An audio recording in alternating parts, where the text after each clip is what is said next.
Right, well, we've come down the beach and we're going to be looking around today. We're not really going to be intensively looking for too much. We're going to be trying to look for the odd lobster, maybe the odd ormer, and that's still an ormering tide today, so we'll see what we can find. And we're more going to be just looking around at the wildlife or what's under the rocks, that kind of thing. So yeah, come along and we'll show you some sea life.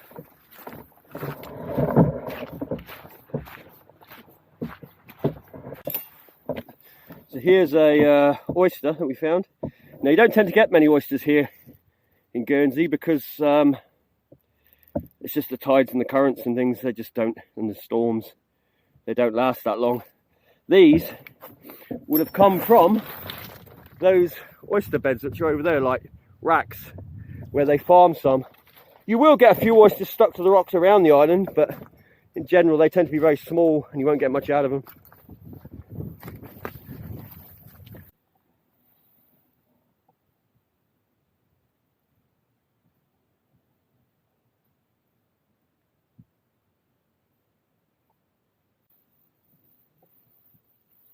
Strange, isn't it, with all those pustules all over him? Oh, it's sponges. Is it? Mm. Put seaweed on him, himself and sponges to hide himself. Hmm. Clever little critter. Yeah. Right, let's get him back. I thought I'd show you this. This is quite interesting. You see this pile here? This is a classic of something digging out. Possibly a lobster. They burrow out under the rocks. Now I don't reckon he's home, but we're going to have a look because you never know. But they certainly work hard, these lobsters. They will burrow.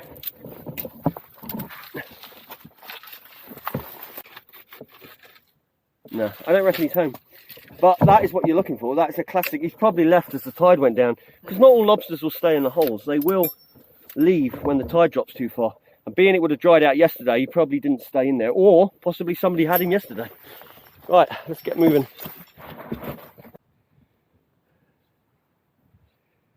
Here she comes. We're heading off. It's quite slippery coming across this area. We've got to go through channels. This is why when you go warmer, you've got to be very aware of the tides, because these sort of places can cut you off. But this is a beach I grew up on, so I've been coming down here for years. This is a pice cost crab, and this is slightly different because normally they're red, purpley, that kind of colour, or brown. This one's kind of yellow or white, so it must be like an albino one. That's something different. I've never seen one this light before. See, even underneath, he's perfectly white under there. Not very well camouflaged in. But he's a little beauty.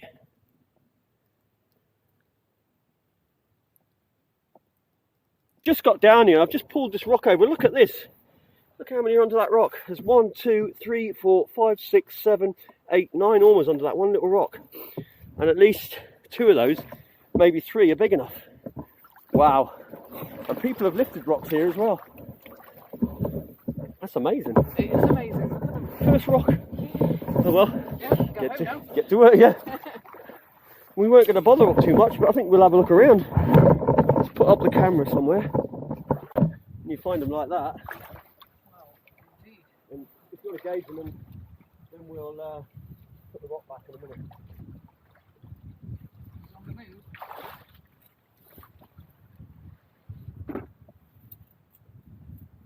This one.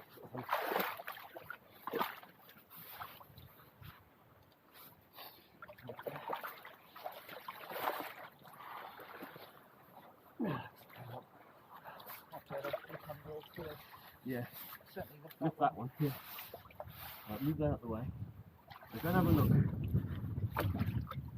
Stop moving the water around, you'll see much better. Okay? I'll let it go. It doesn't matter, there's something there. You can stay there. Right, this one. Move that off. It's going down towards the south. Let's find the way I'm moving that one.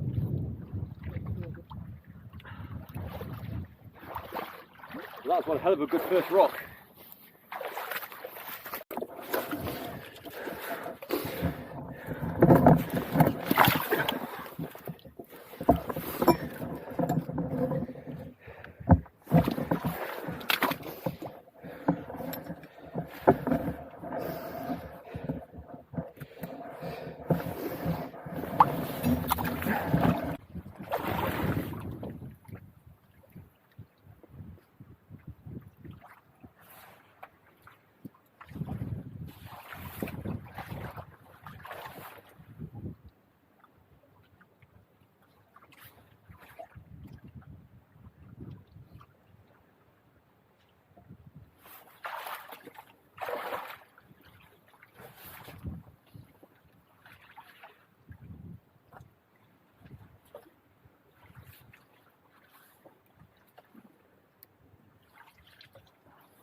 One.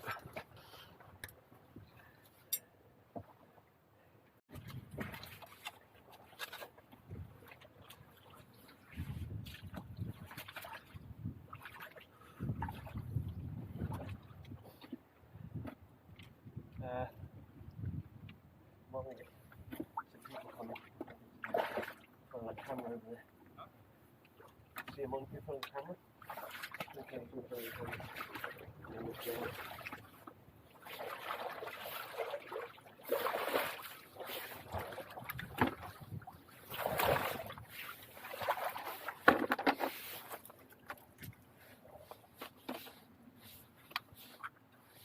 We've just come to this little hole. I'm going to let Rebecca look in this hole. Now, this is a little hole I know does well, and I'm certain she's going to find them in here.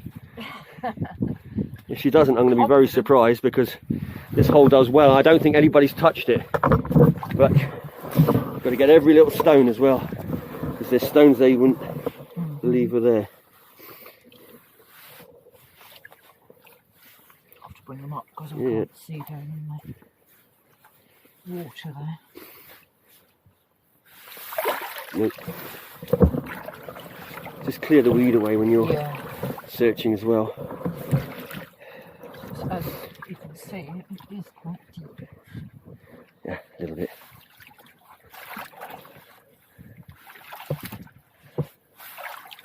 I'm just going to pile those up. Yeah, put them back. We'll put them back in a minute. The right way up. There you go. There's one. Straight away. You might want to take him off because he'll fall off otherwise. Just put him on the rock up there for now. Thing is, here it's a pile of rocks, so you have to sort of move me out. There's another one. See? He knows what he's talking about.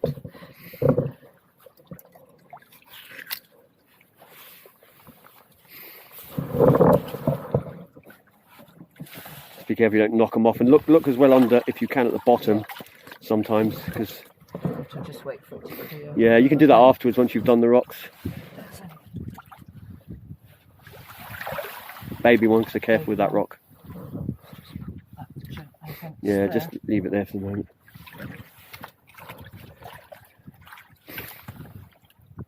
Those are too small, I would say.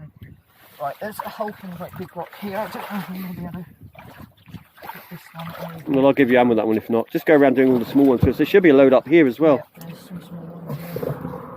Let's see. It's big enough to have an ormer under it. Just clear some of this weed as well.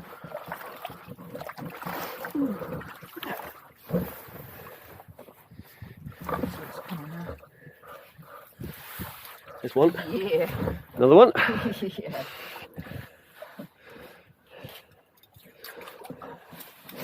Once you reach that, once you reach that rock area up there, just start putting them back again.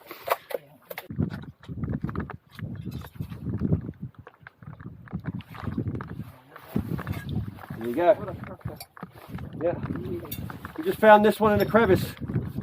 Huge one. We've got another one like this, another massive one. Right, let's get these stones sorted and then we'll move on. It's starting to rain anyway.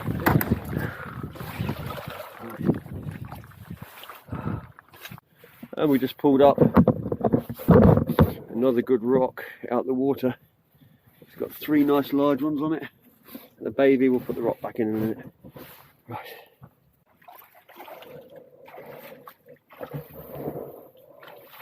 So whilst Troy was just looking in this pool here, I just happened to glance down thinking about whether there was any in these crevices, and I spotted in there a conger eel laying on his side. I hope you can see him there. You might want to come over here in a minute as well. So, and then Troy said you might want to come over here, so let's go and see what he's got.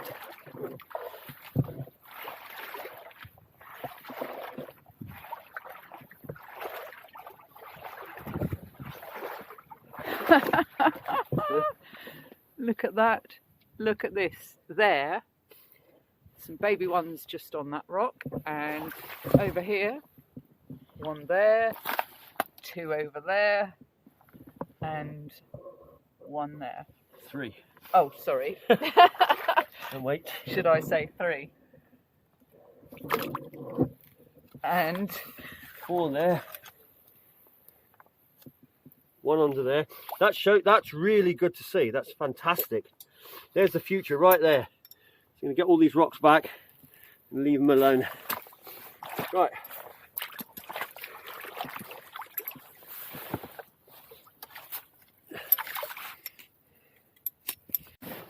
And this is a brittle star. It's a type of starfish. It walks around. It actually eats fish. You'll find these in the real deeps. If you put crab pots down, sometimes they can come up literally covered in them. You can't see the pot for the brittle stars that are on them. But yeah, they move around quite quickly. And there's another little crab. This is a little brown crab, edible crab. These things can grow up to 3 or 4 kilos when they get big. This is just a little babby one. Very powerful, crushing crab. We just hit a patch and it was crazy. 2 little holes, and we got most of these out of those 2 little holes. And I mean, a couple of them are huge. If Rebecca, you want to grab those 2 big ones, and we'll just show you on her hand how big they are. They are enormous. It's starting to rain, and that one as well. And you can see the shell is breaking up on this one. This one's literally on the verge of death, that one. So that shell will break up and he'll die. So it's just as well we're taking that one. But they are enormous, those ones. So yeah, so what we're going to do now is we're going to take out some of the biggest ones, and then we'll put back a lot of these small ones. There's probably, I don't know, what, 40, 50 here, something like that. But like I say, we'll just take out what we need, and we'll release some of the smaller ones. And we would have had more than this, but we just didn't even bother gauging them. When we saw they were small, we just let them go.